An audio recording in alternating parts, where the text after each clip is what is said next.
Donc, les nageoires de l'évolution à la découverte de poissons qui sommeillent en vous, c'est le titre. Et parce que là, chaque été, quand je suis en train de flotter dans le Méditerranée, je pense à peu près la même chose. Mais en même temps, il y a des choses qui sont contre-intuitives, que je suis descendu d'un poisson.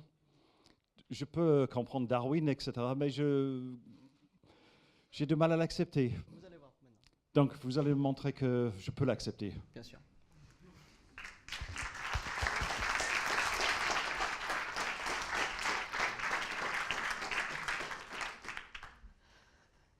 Vous savez ce qui m'est arrivé l'autre jour?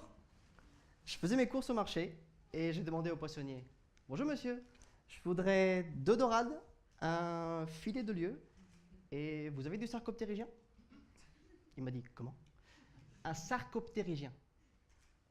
Non monsieur, ici on vend du poisson, mais la boucherie elle est en face. J'avoue que je donnais un peu de mal, hein, mais c'est vrai qu'il est très difficile de trouver des sarcoptérygiens vivants comme des sélacantes ou des dipneustes au marché. Ces poissons sont tellement bizarres que ce n'est pas étonnant que vous n'en ayez pas entendu parler. Mais pour nous les paléontologues, ce sont des animaux fascinants. Pourquoi? Non pas à cause de leur goût, hein, mais c'est parce qu'ils sont essentiels pour comprendre un des épisodes évolutifs fondamentaux dans l'histoire des vertébrés, la sortie des os. Et si vous voulez savoir à quoi ils ressemblent, il faut partir à la recherche de fossiles. Mais qu'est-ce qui les rend si intéressants? Déjà, sarcoptérygien vient des mots grecs ptérix, qui veut dire nageoire, et sarco, qui veut dire musclé. En fait, ils se différencient d'autres poissons plus communs et comestibles, comme le thon, la morue ou le poisson clown, par la structure de leur nageoire paire. Chez un saumon, par exemple, le voile de la nageoire est formé principalement de rayons qui s'articulent sur une série de très petits os à la base. Mais chez les sarcoptérygiens, c'est une autre histoire. À la base de leur nageoire, ils ne possèdent qu'un seul os, très robuste, qui s'articule avec la ceinture et qui permet le développement d'une importante musculature, d'où leur autre nom, poisson à nageoire charnue. Et c'est là que ça commence à devenir intéressant pour nous. Montrez-moi vos mains. Levez tous les bras. Vous aussi, monsieur, soyez pas timide. Allez. Considérez les os qui les forment. D'où viennent-ils? La réponse se trouve dans le registre fossile, caché dans les nageoires de ces mystérieux poissons sarcoptérygiens. Parce que vous vous rappelez de leur grand os à la base de la nageoire? Cet os-là est notre humérus et notre fémur. Ce qui veut dire que dans nos bras et nos jambes, nous avons des os qui sont vieux de plus de 420 millions d'années, plus vieux que tous les dinosaures.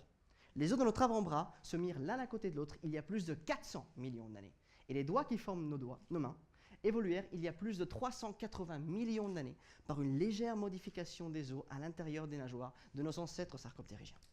Et ce qui est encore plus hallucinant, c'est que nous avons découvert des fossiles qui nous montrent que certaines caractéristiques que l'on croyait uniques aux vertébrés terrestres n'ont pas évolué sur Terre, mais dans l'eau. Ces poissons avaient des branchies et des poumons et des nageoires robustes qui évolueront pour former les pattes des vertébrés, qui leur permettront donc de sortir de l'eau puis de s'installer sur la Terre. Alors la prochaine fois que j'utiliserai vos mains pour tweeter, pour sortir un lapin de votre chapeau ou pour bercer votre nouveau-né dans les bras, pensez-y et remerciez le poisson qui sommeille en vous. Merci.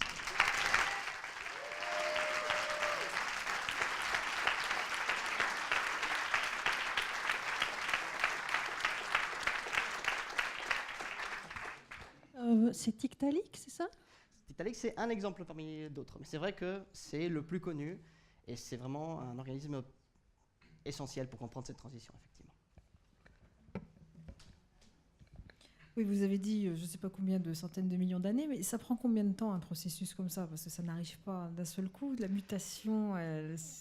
Alors voilà, le souci, c'est que le terme qu'on utilise, cette transition poisson-tétrapode, ne se limite pas à un passage entre espèces en particulier, mais c'est un phénomène qui se produit pendant plusieurs millions d'années et qui concerne en fait l'évolution générale de ces poissons sarcoptérygiens.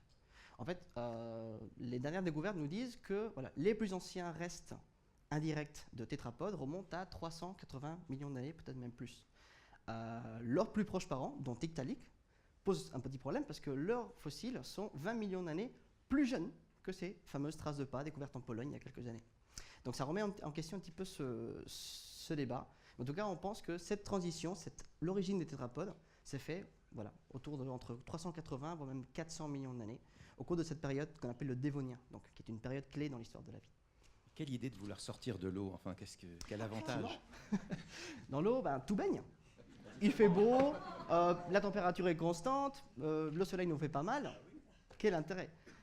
Eh bien, ta question est là. Voilà. En fait, ce qu'il faut comprendre, c'est qu'au Dévonien, donc, au moment où se produit cette transition, les écosystèmes terrestres sont en pleine révolution. Les plantes sont en train de s'installer sur les continents, produisent de nouveaux écosystèmes, et il y a plein d'animaux différents, notamment des invertébrés, des arthropodes, même déjà des premiers insectes, qui s'installent sur les continents et qui donc offrent un énorme buffet libre aux vertébrés qui seront capables de sortir de l'eau et de se nourrir de ces animaux. Et en plus de fuir également d'autres prédateurs beaucoup plus grands que ces premiers vertébrés à pattes qui vivaient également dans les mêmes environnements.